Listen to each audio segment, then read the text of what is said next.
Salut à toutes et à tous sur votre très grand ou votre tout petit écran. Eh bien, nous vous invitons cette fois, depuis le plateau virtuel de Technocité, à découvrir le beau pays de Charleroi.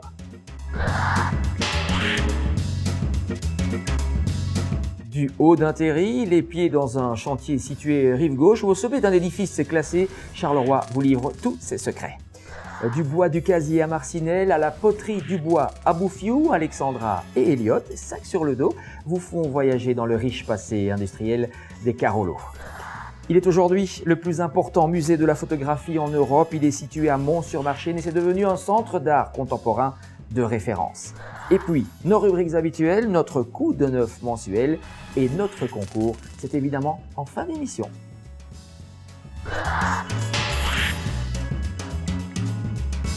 C'est donc Julie Patz qui est notre guide du jour pour découvrir ou redécouvrir le pays de Charleroi. Julie Patz, le pays de Charleroi, pays de contraste, on pourrait le qualifier comme ça? Oui, bonjour d'abord, merci pour l'invitation. Charleroi est effectivement une ville étonnante, pleine de contrastes.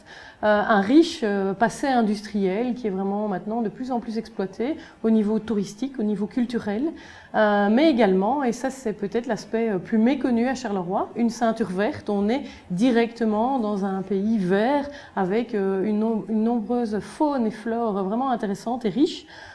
Issu aussi de notre passé industriel parce que le sous-sol à Charleroi est très riche au niveau calcaire, au niveau des sites, des anciens sites miniers. Et donc, comme on pourra le découvrir dans les différents reportages, on a cet aspect vert méconnu. Et donc, l'aspect industriel et l'aspect vert, effectivement, fait un pays plein de contrastes qui est étonnant. En fait, Charleroi est une ville comme nulle part ailleurs. Et c'est vraiment sur ces spécificités-là que nous voulons travailler aujourd'hui. Il n'y a qu'un Charleroi au monde, ça vous aimez à le préciser. Tout à fait. Nous avons aussi rencontré des gens très accueillants. Il y a cet esprit chaleureux qu'il faut aussi mettre en évidence. Tout à fait. Donc l'accueil à Charleroi est vraiment important. Je pense que le Carollo ne se prend pas au sérieux. On a eu, que Charleroi a été décrié à certains moments, avait cette image de pays noir. Mais je pense que c'est ce qui fait un peu aujourd'hui la fierté des Carollo, mais aussi le fait qu'ils sont accueillants et simples. Et ça, je pense que c'est vraiment intéressant pour un touriste, pour les visiteurs, de venir découvrir cette convivialité des Carollo. Ce passé industriel, en l'occurrence, vous voulez aussi le projeter dans l'avenir, l'importance de faire découvrir aux plus jeunes tous ces aspects culturels et touristiques. Tout à fait. Donc l'idée, notamment avec par exemple le bois du casier qui fait beaucoup de découvertes orientées justement pour les plus jeunes, c'est important. Ça c'est vraiment un outil qui démontre vraiment le passé industriel de Charleroi, une ancienne mine et c'est vrai que la direction du bois du casier fait vraiment d'énormes efforts justement pour rendre ce produit intéressant pour les familles et surtout pour les enfants. Puisque vous parlez du bois du casier, de jeunes enfants, nous en avons accompagné deux, Alexandra et Elliott, et ils vont justement vous faire visiter le bois du casier.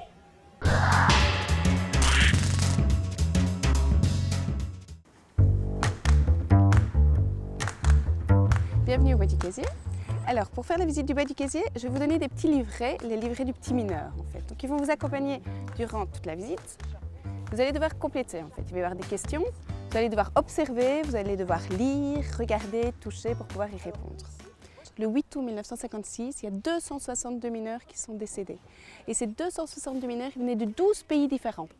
Et donc, on a écrit leur nom ici, de ces hommes, et on l'a écrit dans leur alphabet d'origine. Et donc, regardez un petit peu, on a mis un peu tous les pays, mais aussi tous les alphabets. Donc, c'est quel alphabet, ça? Arabe. Voilà, arabe. Ils viennent d'où, à votre avis? Algérie, Grèce, Russie ou Ukraine? D'Algérie. Ici, on arrive dans une reconstitution d'une salle des pendus. Donc avant, quand le charbonnage était en exploitation, eh bien ici, il y avait une énorme salle où il y avait plus de 1000 crochets en fait. Alors, si tu veux, tu peux essayer. Donc, le système, voilà, c'est que chaque crochet est accroché donc, à une chaîne. Tu dois la tirer. Hop, voilà. Et tu descends tout doucement. Et donc, si tu étais le mineur qui avait le numéro 3 comme médaille, tu vois, tu es ici au crochet numéro 3, eh bien, tu venais chercher tes vêtements de travail. Tu essayes? voir si tu es apte à pouvoir venir travailler. Ah oui. Voilà pourquoi on a interdit le travail des enfants. Parce qu'après, voilà, c'est encore un peu grand pour toi. Il faudra grandir un peu avant de pouvoir venir travailler. Les molettes qui étaient à l'extrémité du chevalement supportaient des câbles qui maintenaient les cages, qui permettaient aux hommes de descendre sous terre et de remonter les wagonnets en fait. Donc, je propose qu'on aille pousser un wagonnet et puis on aille voir une taille justement. Allez les gars!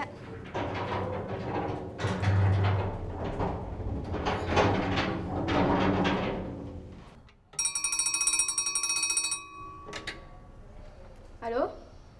Oui, d'accord. On nous attend à la galerie des mines.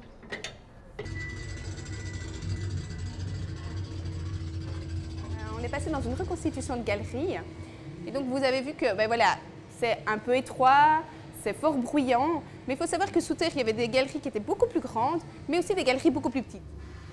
Donc il faut penser aussi que sous terre, voilà, il y a tous les dangers de la mine, les problèmes des effondrements, les problèmes du grisou, les inondations, donc vraiment un métier dangereux et difficile.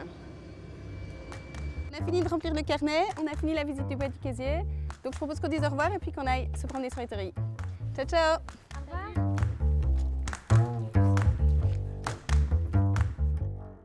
Voilà, et qui dit évidemment bois du casier, dit charbonnage, dit industrie du charbon, et dit aussi terri. C'est terri qu'aujourd'hui, à Charleroi, dans le cadre du tourisme, vous souhaitez aussi exploiter, faire découvrir. Tout à fait. Donc c'est vrai que le territoire de Charleroi a été fortement impacté par l'activité industrielle et notamment par les terris qui sont les rebuts en fait des charbonnages, ce qui n'était pas utilisé, exploitable au niveau minier et donc ne pouvait pas être vendu. Et donc cette activité industrielle a créé des espèces de collines dans nos pays et qui ont comme spécificité que, étant donné que ça vient de la mine, c'est un sous-sol assez riche et donc il y a une flore et une faune très très diversifiée et très riche qui s'y développe. Vraiment une biodiversité qui peut alors être découverte par les familles. Donc ça c'est vraiment un produit intéressant, notamment pour les enfants. Évidemment, il faut quand même avoir un certain âge pour pouvoir gravir parce que il y a des endroits où c'est quand même assez physique, on va dire ça, mais c'est vraiment fabuleux de pouvoir à la fois prendre de la hauteur sur les paysages de Charleroi, mais aussi surtout pouvoir découvrir cette biodiversité. Et donc on a des guides nature au niveau de la ville de Charleroi qui ont été vraiment formés pour faire découvrir ces biotopes.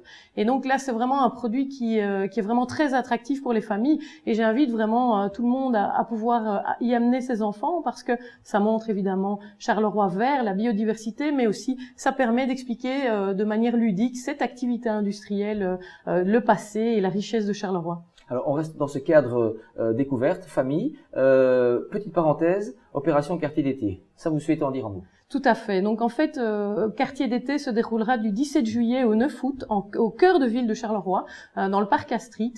Et donc là, nous créons vraiment une programmation orientée pour les carolos qui ne pourraient pas partir en vacances, mais évidemment, tout le monde est le bienvenu, avec une riche activité, tout public, vraiment, pour les plus jeunes, les plus vieux, avec en permanence des DJ sets, des concerts, des bals populaires, moyen de boire un verre, des bars à cocktails, des esplanades pour jouer au beach volley, un plan d'eau, etc. Et donc il y aura tout le temps dans le parc Astrid pendant 3 semaines et 4 week-ends une activité familiale, plus festive, où vraiment j'invite les carolos, mais aussi les personnes extérieures à Charleroi qui ont envie de découvrir le cœur de ville autrement, à venir participer à Quartier d'été. Toute l'info sur www.quartierdété au singulier.be. Et donc vraiment il y a une riche programmation et donc je pense que tout le monde pourrait y trouver son compte et faire la fête dans cette bonne ambiance, comme vous le disiez, et ce savoir-vivre des carolos. Alors, avant de faire la fête avec les carolos, eh bien nous retournons en compagnie d'Alexandra et d'Eliott. Nous sommes toujours sur le site du Bois du Casier, et là nous découvrons ensemble, si vous le voulez bien, le musée du verre.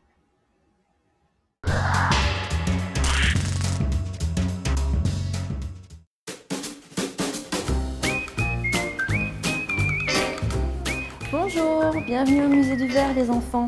Alors, je vais vous accueillir et vous expliquer un petit peu ce qu'on va faire et ce que vous allez découvrir ici dans notre musée. À partir de 1669, un monsieur qui s'appelle Jean de Condé est venu a décidé d'installer la première verrie fonctionnant au charbon parce qu'il y avait énormément de charbon dans la région, donc il en a profité. La technique de la fabrication des vitres à cette époque-là a été importée par des verriers allemands. Cette technique est celle qu'on appelait le soufflage en canon. Qu'est-ce qu'un canon? C'est les grands cylindres que vous avez là derrière moi. Alors on voit le verrier qui va cueillir sa paraison dans son four. Il va pouvoir travailler sa boule de verre en fusion. Là, on le voit bien au-dessus de la fosse qui fait balancer sa canne avec sa boule de verre qui est en train de s'allonger et il souffle petit à petit. Voilà. Le cylindre retourne dans un autre four qu'on appelle le four d'étendage, donc à l'étendrie. Donc il va se retrouver encore dans le feu et avec l'action du feu, de la chaleur, le cylindre va s'ouvrir et s'aplatir. Et voilà, c'est comme ça qu'on obtenait les vitres. Ici, on se trouve dans la partie artistique. Alors, la collection vous est présentée à rebours, c'est-à-dire qu'on remonte le temps. On commence avec le verre contemporain et on remonte les siècles en arrière.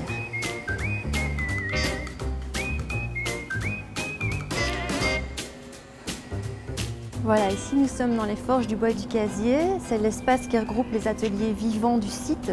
Il y a les forges qui se trouvent là et juste à côté de vous, vous avez l'atelier du musée du verre avec le façonnage au chalumeau. Maintenant, on va aller faire la gravure. Vous avez apporté un verre? Oui. Allez, on y va alors. On prend son graveur comme un crayon. Alors, on ne pose pas la mine comme ça droite, mais plutôt en biais, comme ça. Ne gravez pas ici, ça ne sert à rien. Et donc voilà, et on peut vous essayer, faire des petits essais.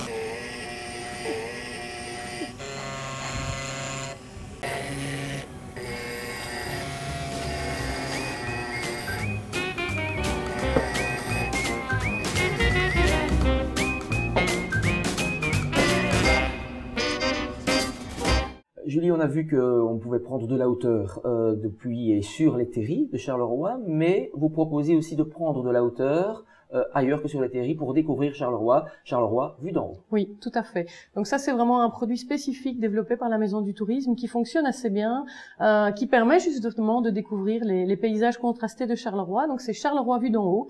Et donc là, on peut gravir 4 sites exceptionnels. Le beffroi de Charleroi, qui est patrimoine mondial de l'UNESCO. La tour de police, qui est un édifice vraiment impressionnant, qui vient d'être inauguré il y a une bonne année, et donc que l'on doit à l'architecte Jean Nouvel, la basilique Saint-Christophe qui se trouve sur la place Charles II et également la vigie de l'Université du Travail. Et donc en fait on peut combiner différents points de vue pour justement voir ce paysage assez impressionnant de Charleroi. On l'a dit, hein, le paysage marqué par l'activité industrielle avec les terris, les châssis à molettes, mais également notre patrimoine exceptionnel avec chaque point de vue en fait peut être vu de l'autre, donc ça c'est intéressant. On a évidemment un ring tout à fait particulier et donc la spécificité aussi de Charleroi, je pense, c'est d'avoir cette activité vraiment en bordure de centre-ville. On est la première activité industrielle, Tim Arsinel, qui est toujours en activité, est vraiment à quelques centaines de mètres de l'hôtel de ville, mais également permet de voir au-delà du cœur du centre-ville de Charleroi cette couronne verte dont on a parlé. Et donc on a toute une série de guides de la Maison du Tourisme qui ont été fermés justement pour pouvoir lire les paysages. Donc c'est vraiment important et on y apprend vraiment plein de choses et on voit vraiment ce Charleroi, c'est vu autrement, prendre de la hauteur. Et donc c'est vrai que pour les enfants, ça permet de comprendre de manière ludique parce que on monte sur vraiment des édifices exceptionnels, de comprendre Charleroi, mais également beaucoup de photographes sont très demandeurs justement pour avoir des vues particulières de notre ville. Alors, autre site exceptionnel, autre édifice exceptionnel, puisque vous en parlez. Nous étions à Marcinelle tout à l'heure, au bois du Casier. Oui. Nous allons aller maintenant à Mont-sur-Marchienne, parce que vous savez qu'à Mont-sur-Marchienne, évidemment, il y a le merveilleux musée de la photographie, un des plus beaux, certainement, et plus grands d'Europe aujourd'hui. Oui. 6000 mètres carrés dans cet ancien Carmel néogothique, magnifiquement restauré, évidemment. Alors, je vous propose, si vous le voulez bien, d'aller à la rencontre de Xavier Canon, le maître des lieux.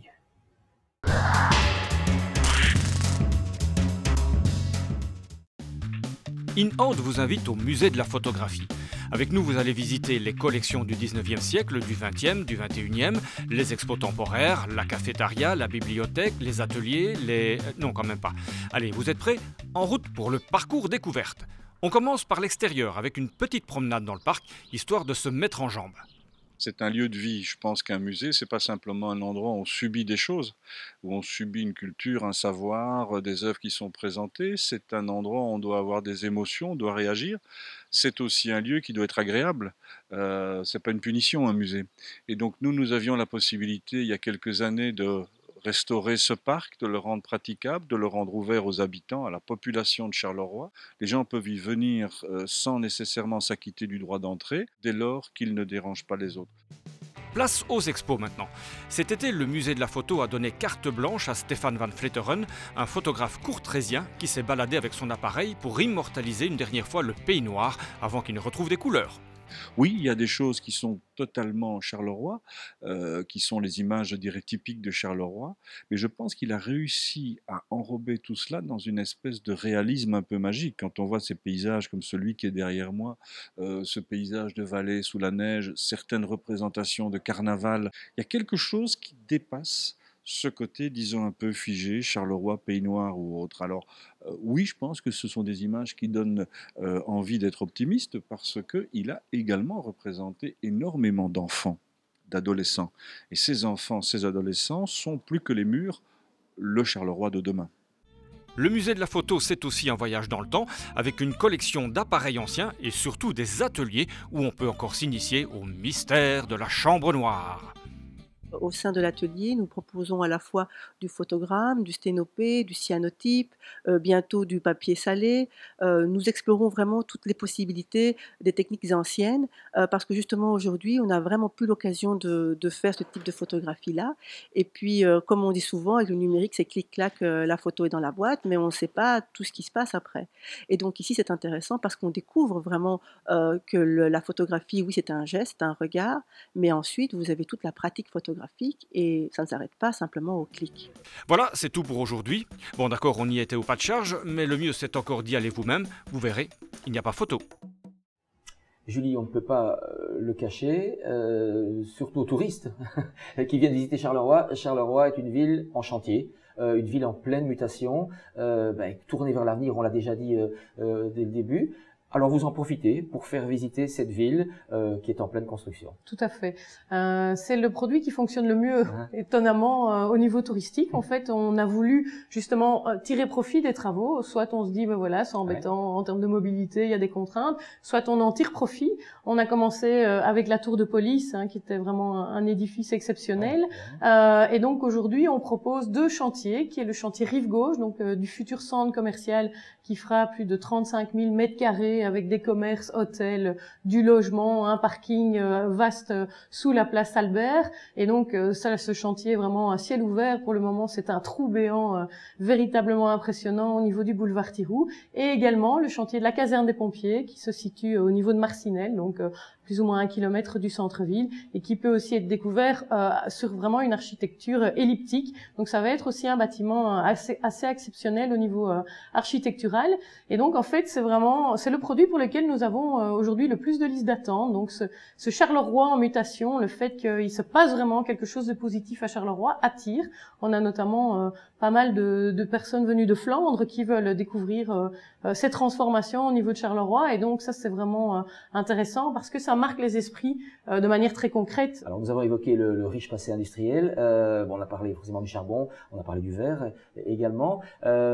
Si nous allons maintenant à Bouffiou et à Châtelet, et c'est l'objet du sujet suivant où nous allons retrouver Alexandra et Elliot, Bouffiou, Châtelet évidemment, vous me dites immédiatement... Mais la poterie évidemment. La poterie évidemment, là on remonte très loin. Au Moyen-Âge, voilà, c'était ouais. Aussi cette spécifificité du sous-sol à Charleroi, et donc là un sous-sol très riche en argile, et donc tous des maîtres artisans qui ont fait de Bouffiou vraiment un berceau de la poterie en grès au niveau de Charleroi, mais même de la Wallonie.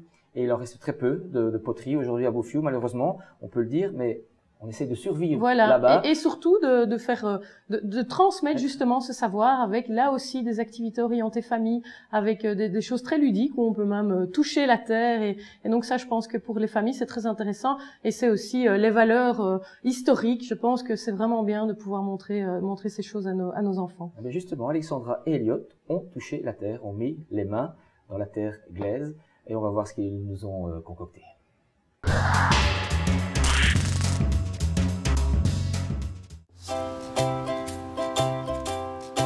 Cette maison de la poterie existe parce que la ville de Châtelet a décidé d'acquérir cette ancienne salle d'exposition d'une ancienne poterie, la poterie Guérin, afin de pouvoir rendre honneur aux potiers qui ont existé et qui existent aujourd'hui. 17e et 18e siècle, on fait une grosse étape en avant puisque on découvre la couleur. Alors, une fois que la couleur existe, les potiers vont commencer à chacun vouloir découvrir leur couleur.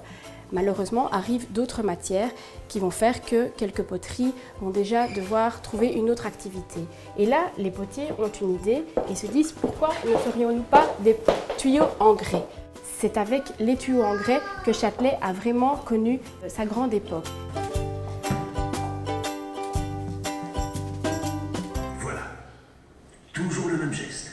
Le geste du potier depuis la nuit des temps. Les enfants, la visite se termine ici. Mais est-ce que vous avez envie de visiter une vraie poterie? Oui.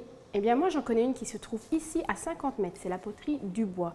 Vous y allez de ma part, vous allez voir, vous allez être super bien reçus.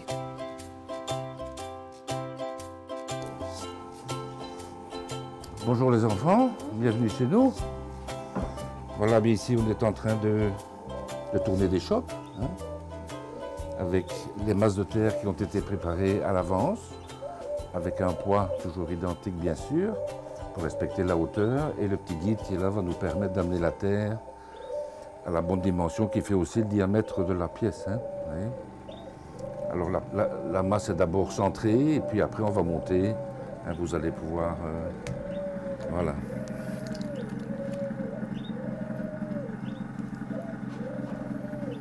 Donc la première étape de bien centrer la masse, et puis après on va la forer, élargir le diamètre de la base. Voilà. Donner la forme conique. Et puis après monter la terre.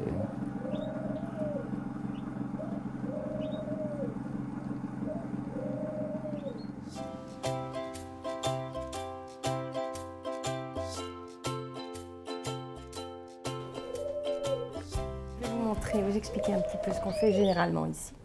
On prend un petit peu de terre et toutes nos petites pièces ici, elles sont faites soit à base de boules ou de colombin. Un colombin, c'est comme un boudin. Je ne sais pas s'il y a quelque chose qui vous tente dans les objets. Tu as déjà une idée? Le poisson. Le petit poisson?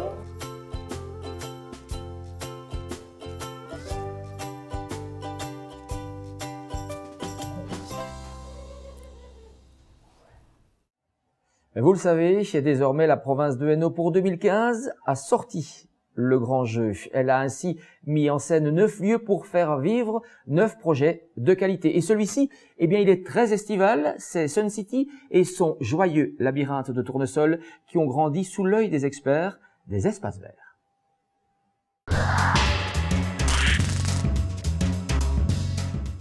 Qui dit Van Gogh dit aussi tournesol. Après l'exposition au BAM, Mons 2015 s'apprête à rendre un nouvel hommage au peintre, cette fois en plein air, en installant dès la mi-juillet un immense labyrinthe fleuri au cœur de la Grand Place. 100 mètres de long, pratiquement, 30 mètres de large à peu près. Et oui, il y a des cul-de-sac, il y a des choses où on tourne en rond, on sort, oui, on peut vraiment s'y perdre. Pour réaliser ce labyrinthe, grandeur nature, il a fallu planter des fleurs. Beaucoup de fleurs, 8000 au total, plus 4000 autres en réserve au cas où. C'est là qu'interviennent les jardiniers. Nous aurons des tournesols multifleurs de maximum 1,20 m de hauteur à des tout géants qui feront 2,50 m. Et pour atteindre cette taille, il n'y a pas de secret, il faut du soleil. Ni trop, ni trop peu. L'important est que toutes les fleurs arrivent à maturité en même temps pour former un tapis uniforme. C'est une plante qui manque beaucoup de soleil, mais il faut savoir que pour les variétés comme celle-ci, à fleurs uniques, leur durée de vie est de 10 à 12 jours maximum. Mais le tournesol ne se nourrit pas que de lumière. En été, il est un peu comme tout le monde. Après un bain de soleil, il a besoin d'un bon rafraîchissement. Sur la place de Mons, il y aura un goutte à goutte dans chaque pot. Imaginez 8000 pots, 8000 arrivées d'eau. On va tirer à peu près 5 à 6 km de tuyaux d'irrigation où des programmateurs par réseau mettront par exemple 15 minutes d'eau le matin, 15 le soir, 15 le midi. Tout ça en fonction des conditions climatiques qu'on aura cette période. Voilà, le décor est planté. Vous pourrez admirer le bouquet final sur la Grand Place de Mons du 17 au 26 juillet.